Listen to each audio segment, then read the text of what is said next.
On today's episode of You Asked, is it still worth it to buy a plasma TV? Why is YouTube TV lagging while streaming? And what options do you have for a wireless HDMI connection? Welcome back to the channel, everyone. This is You Asked, the show where we answer your tech questions. If you've got something you want to know, send your question to youasked@digitaltrends.com. And don't forget to tune into the show to see if your question has been selected. Dionisio has the first question, and I think we've had one of their questions before as well, so welcome back. They say, I have an HDMI cable running from my bedroom to my closet to have surround sound. Is it possible to connect a device so I can ditch the cable? Well, there is, but it is not cheap. But is it worth it? I think so. I'd probably buy it with the future in mind as well, because it's a little easier to stomach that way. More on that in a second. The option that looks best to me is available for special order from B&H and a few other places as well. It's the TripLite UHD 4K60 HDMI wireless extender, and it's rated for sending a signal up to 65 feet using a 5 GHz Wi-Fi band, which is really impressive. Not to mention, it's plug and play with no software needed to get started. However, what's less than ideal is the price tag of $450. That's why I say it's a little easier to stomach if you think about it as an investment for the future. Lord knows with all the devices we could or would want to plug into the TV, a wireless HDMI connection could come in handy quite often. I will also say though that my own reasoning to buy it would be not risking the devices I have plugged in with a long HDMI cable, because replacing those might be more expensive than buying this wireless extender. Judging by the picture you sent in, that cable runs toward the ground and probably at a level where someone could trip over it. And I'm sure you're not the only one running cables across floors or through vulnerable areas. Shoot, I have a toddler at home, so if it were me, I would have to find a better solution ASAP. All that to say, there are solutions. That one from TripLite is expensive, but looks solid. IO Gear also makes a wireless receiver and transmitter kit for $200 less, but the reviews are a bit of a mixed bag. So wherever you buy from, just make sure there's a good return policy for whichever device you go with, especially if you start to notice any audio lag or loss of picture quality that may bother you. Marty's question is up next. He says, I have a 75-inch TCL LED TV, model number 75S551F, that seems to be struggling with YouTube TV, lagging and glitching.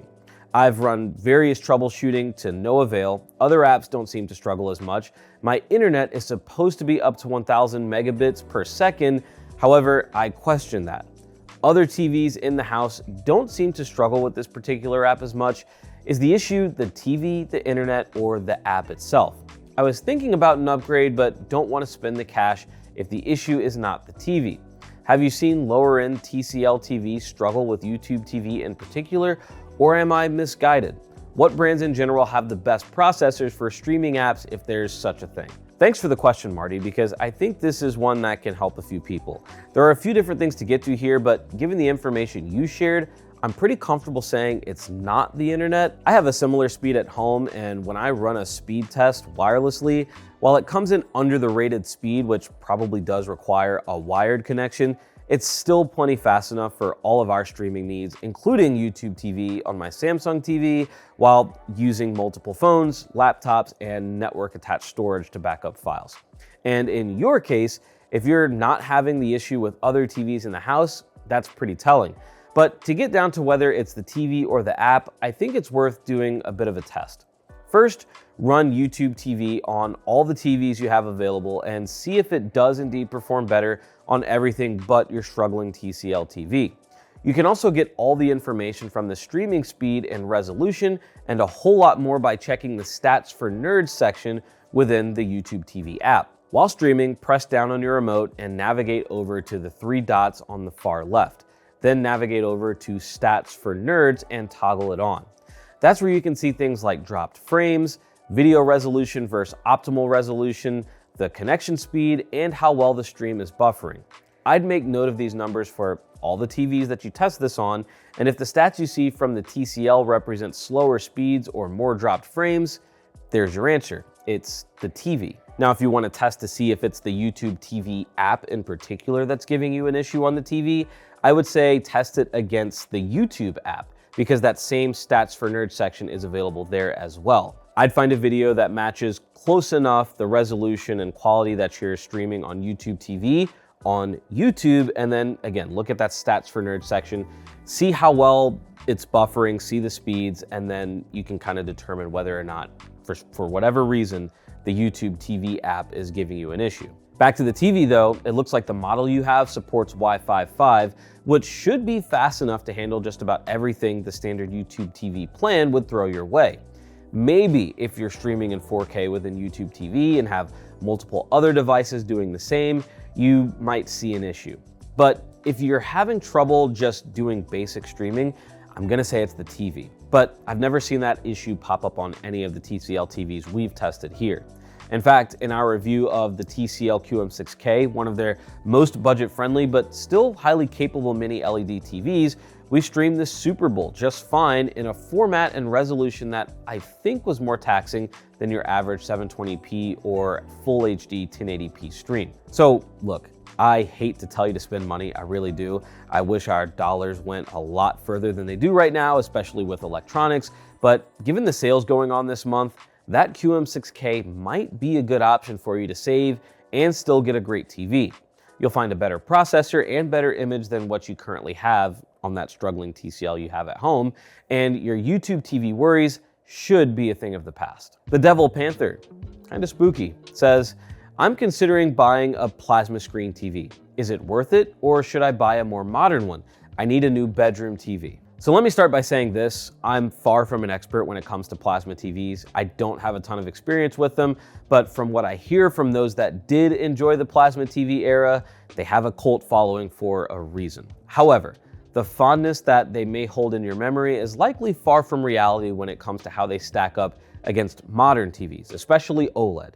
In both SDR and HDR, but especially in HDR, the difference is significant to say the least. Then there's the fact that the tech is just older in plasma TVs. A lot of the features you'll have in modern TVs, even more budget models, will be more user-friendly and advanced. Not to mention, if you're buying used, you may not have a warranty if anything goes wrong on a TV that could very well fail at any time because it's an older model. I know the motion clarity on plasma TVs is great, and I'm sure Team Plasma will have some valid arguments against me in the comments. That's fine. Again, not as experienced there. But when it comes to buying electronics, it's gotta be a great deal or a truly unique experience for me to take the risk of a used product that's clearly inferior. And in your case, Mr. Panther, bedroom TVs tend to be left on for longer hours as you fall asleep. So you should also consider the risk of burn-in if that's the case. Look, not trying to yuck your yum here, as my wife would say, but I'd say go with a more modern TV. The Samsung S90F, LG C5, they're both excellent OLEDs for the price that come in a lot of sizes suitable for bedrooms of all types. That's gonna do it for this week's episode. A reminder, get those questions in to youasked@digitaltrends.com. Also, CES is just around the corner, so if you've got questions about what may be coming or comments on what you'd like to see, get them in and we'll answer what we can leading up to the show and certainly more as we learn more in Vegas. Thanks for watching and we'll see you again soon. Elevate your smartphone with the Digital Trends app bundle. 17 premium apps in one plan. From productivity to entertainment, it's all here. Start your free trial today by clicking the link in the description.